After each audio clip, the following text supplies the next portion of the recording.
New day and age. So Colton, now that the communications director position has absorbed many of your former duties, what do you see your position as? Okay, that's a good question. I think my position specifically is the one who goes out in the community and really develops a sense of community, but mostly relationships. Um, and that's what I think I bring to the table specifically is personability for this position. You have to be able to go to different communities, be a part of these communities, and really get to know them for who they are. And that's something that I really bring as being personable, especially because I view this as position as being a part of the community, not being a board member that comes above and oversees, but someone that is a part and just happens to sit on the board, so that people can really get to know me as a person and really feel comfortable developing a relationship between ASUW and their community. I also see it as a way that communities can use to bridge the gap between ASUW, so that way they know what's going on, and also so I can help push their legislation in ASUW, so that I can make sure that there's the right methods are being taken to get their legislation pushed through, and also so that they are updated on what's going on. That's what this is all about. Also, with safety, safety is a big part. A lot of things that aren't. I think the biggest problem with safety so far is awareness. Not many people are aware of what is really available to them in terms of resources. For example, I live in the Greek system. The roads there are atrocious. I can tell you every time I go on my car, I feel like I'm going to destroy it. Like the wheels, it's awful. Most people don't know about the simple resources that we offer them. Like just be able to repair the street by calling into the city. Stuff like that. Stuff like that, things that need to be out there in terms of safety that hasn't been there before, that people don't know about, and that's what this position really is. I think that the biggest thing that this position offers is awareness. Because it hasn't, I guess awareness isn't really always there. And that's why this position is crucial, especially working with communications, to make sure that people know what's available to them and what we really have to offer them. Thank you. Hey, Desiree. What incentives will students have to be involved in the caucuses within the Senate that you mentioned in your platform, and what will these caucuses entail? So coming to Senate, I found my group of friends through joining the Greek community, and then I wanted to represent my house in the Senate. So what I did is I became the senator for Delta Zeta as well as the Pan-Hellenic representative. I then went on to Senate, and I was a part of the Greek caucus. From then on, I then went on to meet Robert Higa, who's actually on our ticket, and I became good friends with that group of people. I feel like caucuses are really extremely important in Senate because it's basically people from your community that really care about change. And what you're going to do in your caucus is you're going to discuss issues within your community and also go back to your community and find out what things need to be done. Take this to your caucus and then take it to the Senate floor in general, and you can present legislation on it. And then take that legislation back to the leadership of your community, such as the Greek community for me, and then do something about it. So I really want to help establish caucuses within Senate more. I know this year we had a little bit of a falling out with my caucus. We didn't meet regularly, so I really want to help caucuses to be a time for people to get to know each other, build relationships, build trust, and then come up with ideas for Senate and what needs to be done on our campus. Because I feel like Senate is one of our best tools we have here. We're representing the student voice for 42,000 students just by one Senate resolution. So I feel like we have a lot of power, and we might as well use our resources and build relationships there. Thank you.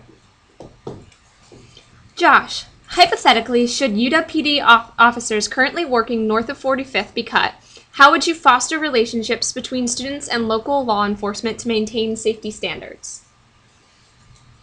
So I'm glad that's hypothetical, that 6 UW PD officers weren't cut, and that's absolutely great because safety is a priority here on campus, and it's important that we include students in that conversation. I'm about to sponsor a resolution supporting a conversation between officers and students. And it's important to get that because everyone likes the UWPD in a way that they allow us to experience college, but it doesn't inhibit our college experience.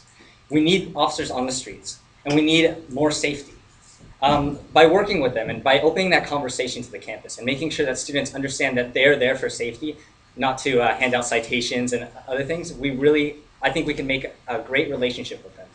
Also, working with the Seattle PD to make sure that any that conversations are open between UW PD and SPD as well. I think that north of 45th is a priority, just because whenever I get a UW alert, it really hurts me to see that. I mean, to think that a woman here at the University of Washington can't walk alone without feeling in danger of her safety and her property, that's horrible. We need to change that. We need to make it so that there's more lighting on campus. We need to make sure that the officers are patrolling and make sure that it doesn't inhibit our college experience as a whole. Thank you.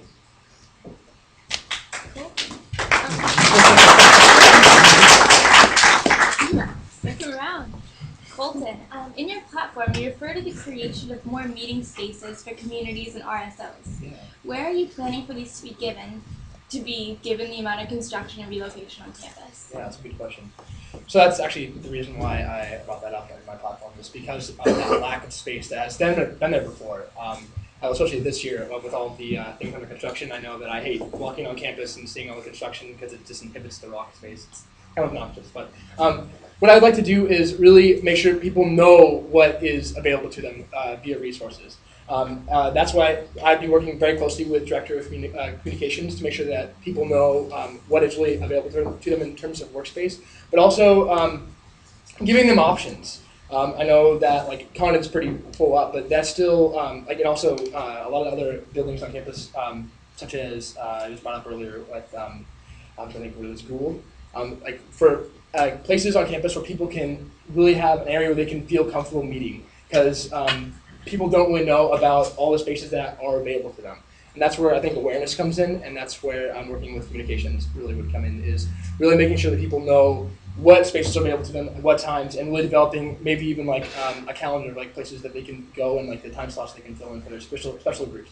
So, thank you. Desiree, how do you plan to connect all the communities on campus through the daily, as you mentioned in your platform? Good question. So I feel like the position Director of Communications is going to be very important this year. The Director of Communications will be the liaison to the daily, which will be our direct connection to the daily. Previously, the daily was connected to the Director of Community Relations, but I feel like we've taken another step towards establishing what Director of Community Relations really is. This person should be out in the public, building relationships with each community in order to establish trust among the entities. So really what I want to do is build relationships in each community on campus, and then work with the Director of Communications to see what kind of events each community has going on, publicizing what's going on in RHSA, what's going on in the ECC, and other RSOs on campus, taking that information to the Director of Communications, which will then lead that into the daily. The daily is a very good resource I feel like we have. I read the daily every day, daily. So I feel like we can really use this to our advantage of publicizing events we have on campus. So thank you.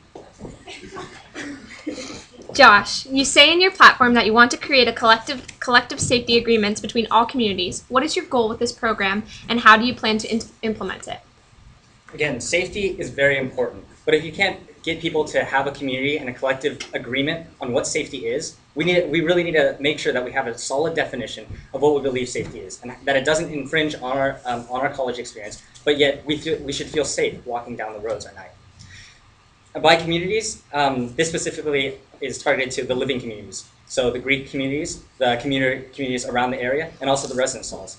Making sure that people understand and have that conversation on a campus-wide scale will ensure that the UW PD and the, other safety measures are taken so that we can all agree on something in order to keep us safe at night. It's really important that we make sure that we communicate these results, and by using the Director of Communications, and this position, we can hit both the micro and macro level of responses.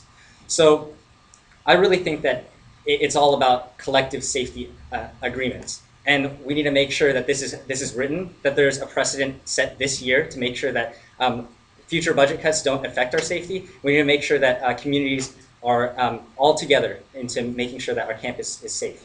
Thank you.